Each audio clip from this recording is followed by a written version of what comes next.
Tuloy. Masaya! Dahil nandito kayo ngayon sa lugar na ito.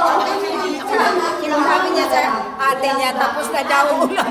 Nene, nandito ba siya ngayon? Sabi ng ate. Kasama ba natin? Mga charismatic na ba tayo? Hindi ka. Pero na kayo similar na napuntahan? Wala ka. Dating ano ka? Sila, Sister Annie? Yun ang program mo. Kaya makagawain na rin kayo dito sa lugar nito. Okay? Halika na, Sister Connie, kailangan kita dahil ikaw muna dito ngayon. Mapalad po tayo lahat. Ngayon lang nangyari ito, dala-dalawang moderator. Kailangan ko po yung aking magandang moderator, dahil ako sa client po ng Norvin. Ay, Kings Paul? Walang nila, Sister Connie Dizon. Ako pa, kilala mo rin.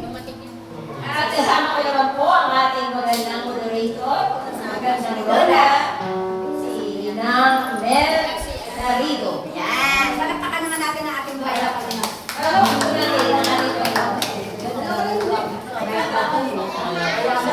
Happy heart po sa ating lahat. Okay, ikaw na. Happy Valentine. Sino ko ba ang ating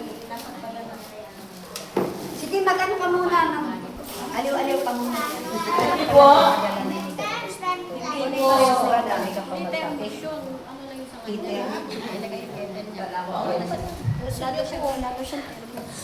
Okay, first time. First time nila po yung ating... Sino po ang first time? First time. Yan. Mga bata. Saan mga bata? Yan, mga bata. Ilang taon ka na na? Anong grade ka na? Grade 4. Yun na sa likod, grade 4 din. Si Kuya, grade 7. Okay, mamuhula, Sister Mel. Sabi nga natin, masaya kami ngayon. At nandito kami ngayon sa lugar ninyo. No? Madalas naman kami dito, kaya lang may mga gawain kami pinupuntahan dito sa lugar.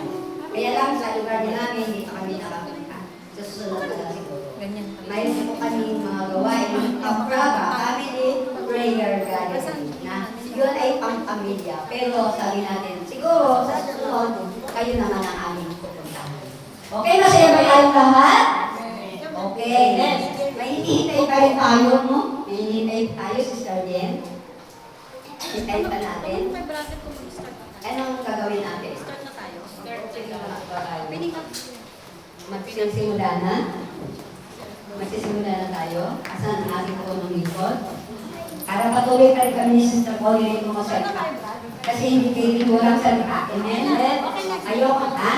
Mag-start na? Okay, kailangan ko muli sa inyo ang magpapakilala sa unang ipapakilala ang ating moderator na maganda, Sister Connie Dizon.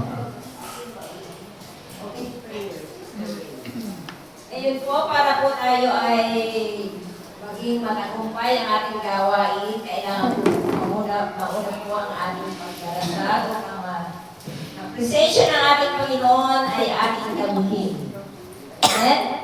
Ngayon po, ang opening prayer po ay tatawagin natin ang ating first universal disciple,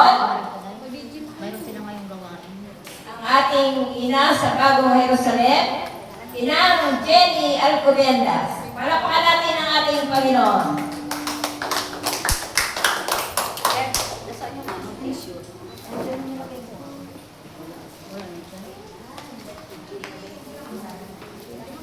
Amen. Hayo po.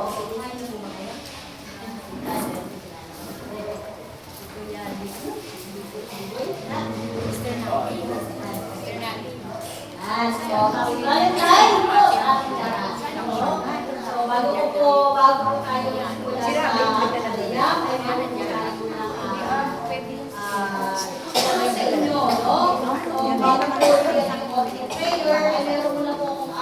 babahagi sa inyo kung saan po yung panalangin na kung saan po ay tayo po ba nagdarasal? Yes, syempre naman tayo pwede na hindi tayo pwede na nagkakulit ang magdasal.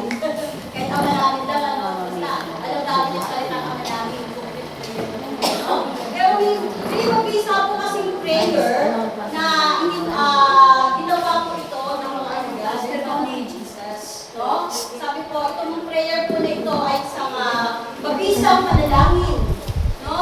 Na ito po yung panalangin na mabubuksan ay nabuksan yung kapangyarihan. No? Kunin po kayo prayer yun. No? Alam mo, ginawa po ng mga alagad. No? Kasi po nung sila po ay yung si Pablo po at si Silas, sila po yung mga alagad po ng ating Panginoon. No? Sila po ay pinuli at dinala po sila sa bilangguan. No? So sila po ay dinala sa kaloob-looban ng bilangguan at kinanikalaan po yung kanilang mga paa. So bakal po yun, no, na natatanikalaan yung kanilang mga paa doon sa loob ng kulungan. At marami po doon mga kasama silang mga nakabilanggo. So habang nung maghahating gabi na po, no, at yun na nga po, nung maghahating gabi na, kung mga alagad po na ito ay umawit po. Alam po, inawit lang po nila, umawit lang po sila ng himno. No? Umawit sila na, sa atin po ngayon, ito po yung tinatawag na prayer of praise. No? Umawit po sila ng prayer of praise. Ano ba itong prayer of praise na ito? Sa atin po ngayon, ito po yung Hallelujah. Sabihin niyo nga po, Hallelujah. Yan, Hallelujah. Ano ba ibig sabihin ng Hallelujah? Ito po yung Hebrew word po nito. Ito sabihin po nito ay purihin ng Diyos. Or praise the Lord. No? Kaya po yung mga alagad ng time na yun, syempre ang salita po nila ay Hebrew. Kaya umaawit po sila ng mga himno. No? Umaawit po sila ng mga himno. Kaya habang sila ay umaawit ng time na yun, ay maawit sila ng himno. Bawa siguro, ganito yung inaawit nila. Hashem alemonea lewa, alea hala, alemonea lewa, alemonea lewa, alemonea lewa.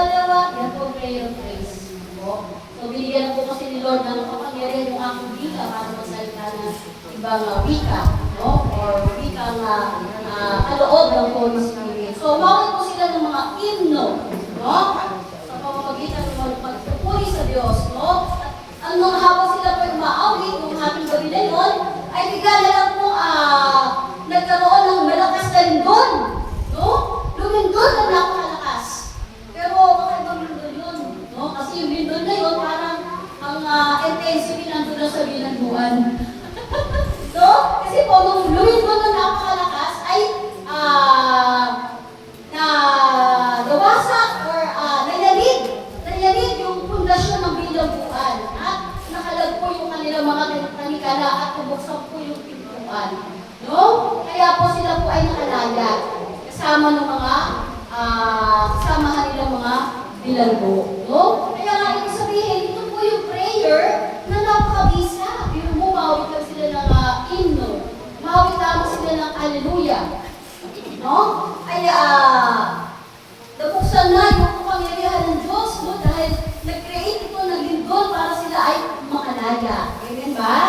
So, kaya nga po ito po yung pinatawag na prayer of praise. No? So itong prayer of praise na po ito po ay isang panalangin papuri sa Diyos. Na kung saan ito po yung susi. Sabihin niyo nga po, susi.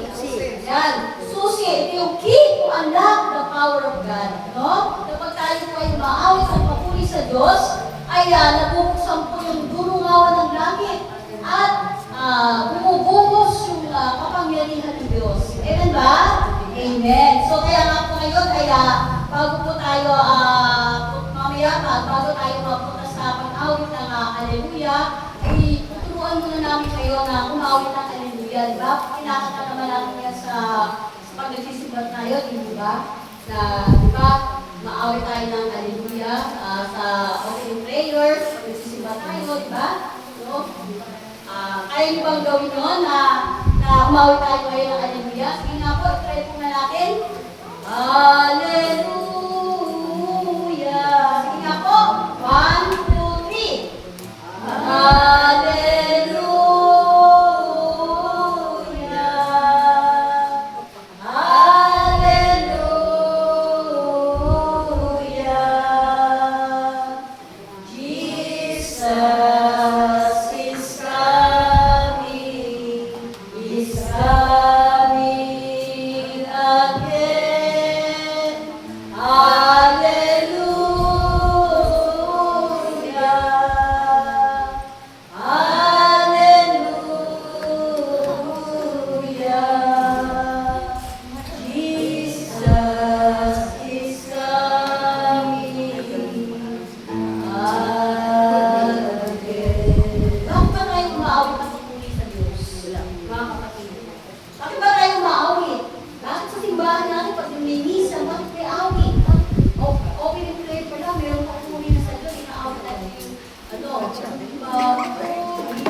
Upang mag-alay tayo ng awit. Amen?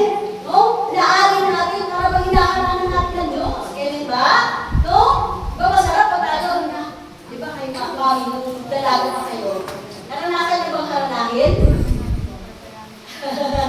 Di ba masarap pag hinaharana ka? Amen ba? No? Parang gawin ito ang ating Panginoon. Pag tayo maawit, para natin siyang hinaharana. Amen ba? Kayo ay nag-aalay ng awit. No? E bakit kanina tayo ay pumapalakpak? No? Sa mga lahat ng gawain, tayo lagi pumapalakpak. Bakit ba tayo pumapalakpak? Sa pagpalakpakan ng Diyos! Ang pagpalakpak po sa Diyos, kailangan po lampas sa pulo. Palakpakan ng Diyos! Yan! Palakpakan ng Diyos! Amen! Yan! Palakpak po sa Diyos, kailangan lampas sa pulo. Bakit? Kasi po, ating Panginoon, siya po ang Diyos ng mga pangyayari sa lahat. Pag sa tao po, sa baba lang. Kasi ang tao ay nilikha lamang ng Diyos. Diba? No, pinupuri natin siya kasi siya yung lumikha ng langit. Siya yung lumikha ng lupa. Siya yung lumikha ng araw. Kaya yung gumawa ng araw? Diba? Hindi natin kaya gumawa ng araw. Sino gumawa ng araw? Magbilag sa araw. Ang Diyos. Kailangan alam ba natin mag-drawing? No? Ang Diyos ang lumikha ng dagat, ng mga puno, ng mga ibon, no? Ng mga lahat ng magagandang bagay, no? Na makikita natin sa paligid ay nilikha ng Diyos. Amen ba? Kaya dapat ay papulihan po natin ng Diyos, no? Kaya dapat pag tayo pumapalakpak, bigay todo. Purihin ang Diyos! Palakpakan kayo!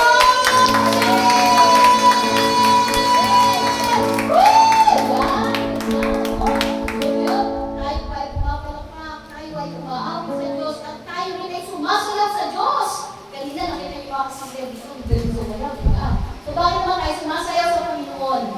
No, ikaw kuya, bakit ka sumasayaw? Kasi may tugtog. Bakit ka sumasayaw? Kasi may TikTok, puso yung TikTok, di ba? Pero dito, nagsasayaw natin sa Lord. No? Bakit ba tayo sumasayaw kay Lord? Kasi, para matuwa ang Diyos. Amen? Di ba? Pag meron po kayo ako, nanay, di ba? So, pag sumayaw yung ako nyo, no? Ano sayaw na ba yung, pag sinasayaw mo? Spaghetti, pababa, pababa, pababa. Ibang alam mo ito. O, di ba tuwa-tuwa ka na? O, di ba? Bibigyan mo na ng piso. O, di ba? So, yung ako mo na sumasayaw, natuwa, sisilewa ka, binigyan mo ng piso kasi natuwa ka. So, tayo po, ganun din. Sumasayaw po tayo sa Diyos kasi nais natin matuwa ang Diyos. Kasi bakit?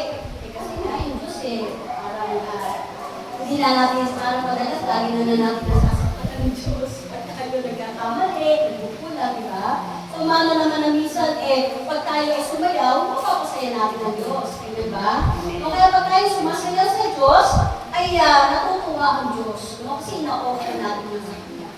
Kaya sabi nga, the joy of the Lord is my strength. Pag natuwa ang Diyos, gagaling ka. Pag natuwa ang Diyos, pagpapalain ka.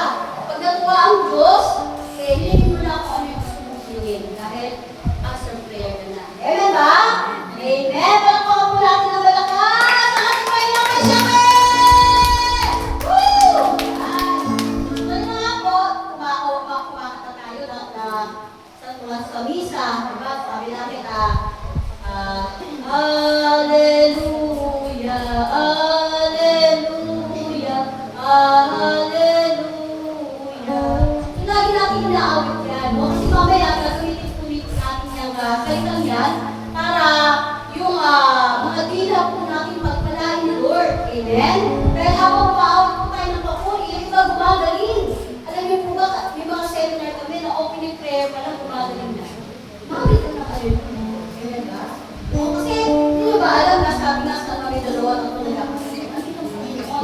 Lord.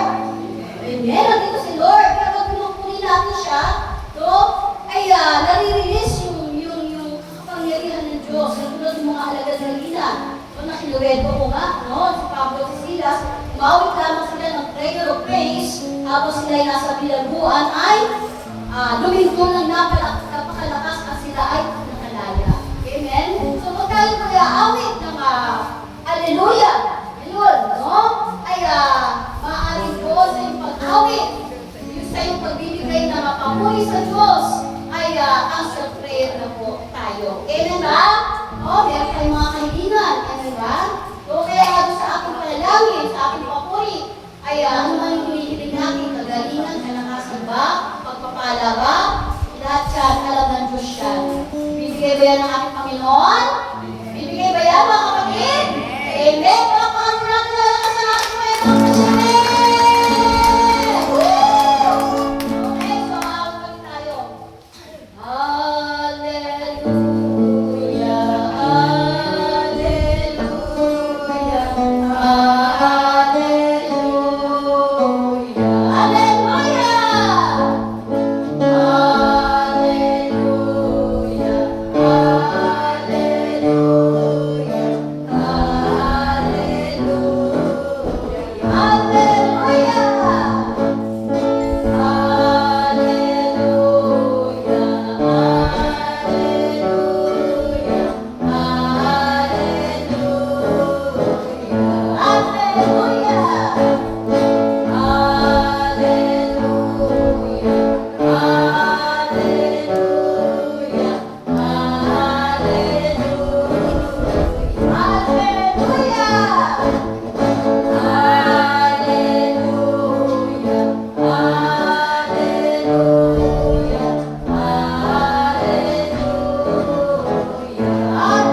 Amen. So, palakpakan po natin ng malakas sa ating Panginoon. Nagkatapo na po tayo ngayon sa ating opening prayer. Okay? Sa ngalan ng Ama, ng Anak, at ng Espiritu Santo. Amen. Ipigit po natin ang ating mata at ipigit po natin ang ating kamay sa Panginoon. I love you, Father. Ikaw dyan, baby.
Lumalapit sa iyo. Humihingi kami, Panginoon. Panginoon, sa oras na ito, panawarin mo po kami sa aming mga nagawang pagkakasala. Tawad, Panginoon, sa aming mga pagkukulang. Patawad, Panginoon, sapagkat magagano na kami natawag. Pero magulit pa rin kami. Kaya, Panginoon, sa oras na ito, hugasan mo kami, Panginoon, ay mga nagbalala. Hugasan mo kami, Panginoon. At makalinisin mo kami, Panginoon. Ay mga nagbalala. Hinihiling namin ito. Sa pangalan ni Jesus, aming Panginoon.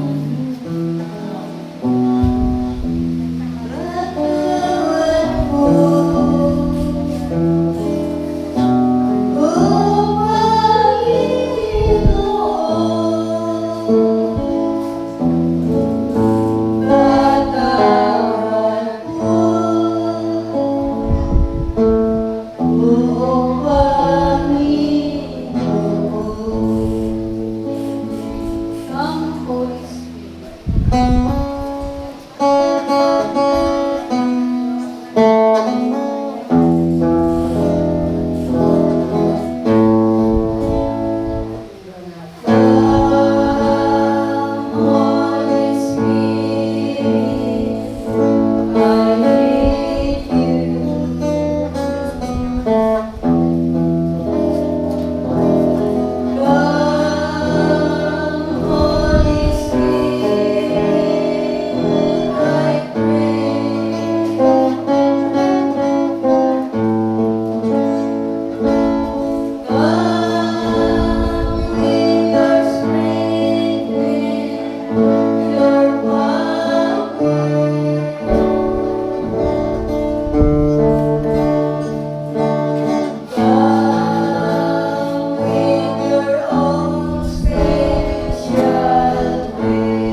Hallelujah.